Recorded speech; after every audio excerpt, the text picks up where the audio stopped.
Bread 15. Millet bread. Millet is the fifth grain in Ezekiel's prescription. It is also one of the oldest cultivated grains on Earth, feeding civilizations for 10,000 years. Millet is extraordinarily rich in iron and B vitamins, particularly B1, B3, and B6, the same nutrients found in B-complex supplements marketed for energy and cognitive function. For women over 50, where iron deficiency quietly drives fatigue and brain fog, millet bread is not optional. It is inexpensive. It is gluten-free. It has been feeding God's people since before the patriarchs, and modern science has arrived at the same conclusion they already knew. This grain sustains. Bread 16. Fig and walnut bread. When King Hezekiah was dying from infection, the prophet Isaiah did not only pray over him, he ordered a poultice of figs pressed onto the wound, 2 Kings chapter 20, and Hezekiah recovered.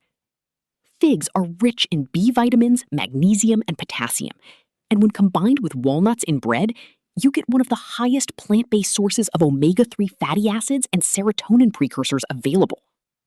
For brain health, mood stability, and sustained mental energy, fig and walnut bread does what a B-complex and omega-3 supplement attempt to do together. The prophet's prescription still works. Bread 17. Date bread. When David sent provisions to his troops in 2 Samuel chapter 16, dates were on the list. Soldiers carried them across deserts because dates contain natural sugars packaged with fiber, magnesium, potassium, copper, and B vitamins, providing rapid energy without the crash of refined sugar. A date loaf made at home cost less than $1. An energy supplement cost $4 a serving. And the supplement does not contain what the date does, natural compounds that multiple clinical trials have shown support cellular energy production without the cortisol spike. This was army rations in the kingdom of David. It should be breakfast in your kitchen. Bread 18. Einkorn wheat bread.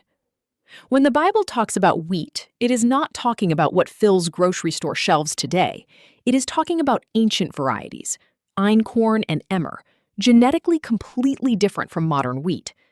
Modern wheat was engineered in the mid-20th century for maximum yield, not maximum nutrition.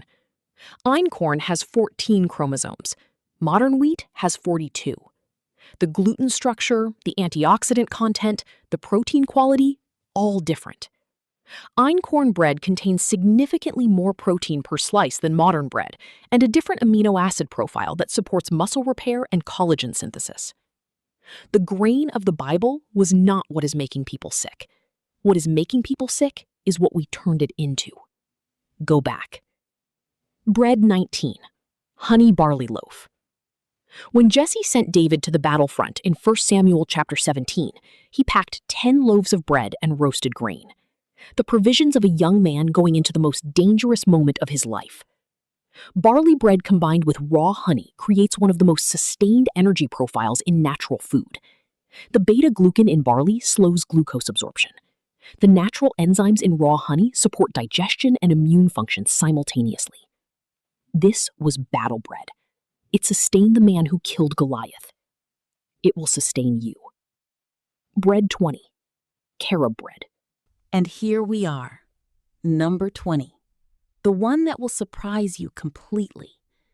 Matthew chapter 3, verse 4 tells us that John the Baptist's food in the wilderness was locusts and wild honey.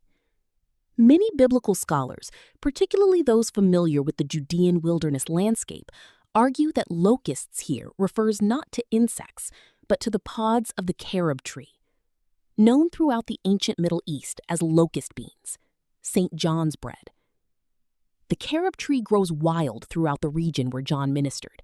Its sweet pods have sustained desert travelers for thousands of years. Carob pods contain up to 40% dietary fiber by dry weight, making them one of the most powerful gut regulators ever studied. They are rich in calcium, iron, potassium, and magnesium. They contain condensed tannins shown to be effective against gut pathogens. If John the Baptist was living on carob and honey, he was not suffering. He was thriving. He was eating two of the most medically powerful foods in the ancient world while everyone else ate elaborate meals and grew weak. Sometimes the wilderness diet is the wisest diet. Sometimes the food that gets forgotten is the food that deserves to be remembered most. 20 breads, 20 opportunities to stop paying for what God already gave you. You do not need an expensive supplement routine. You do not need the latest capsule from a company that did not exist 5 years ago. You need what has always been available, the foods God placed in His creation, named in His word, and confirmed by His design of your body. Start with one. Just one bread from this list that you do not currently eat. Add it to your life this week. Then add another. That is how healing works. Not all at once, but faithfully, consistently, one good choice at a time. Because your body is not just a body. It is the temple of the Holy Spirit. 1 Corinthians 6:19. And the God who designed that temple also gave you the instructions for how to care for it. The book was right. The science caught up. Now it is your turn. If this video blessed you today, please share it with a woman in your life who needs to hear this. Subscribe to Bible Remedy for a new video every single week on faith, health, and healing God's way. Drop your answer in the comments below. Which of these 20 breads surprised you most? I read every single one. I will see you in the next video. God bless you. Please remember, I am not a doctor or medical professional. Always consult your healthcare provider before making significant changes to your diet, especially if you have existing health conditions or taking medications. This video is for educational and inspirational purposes only.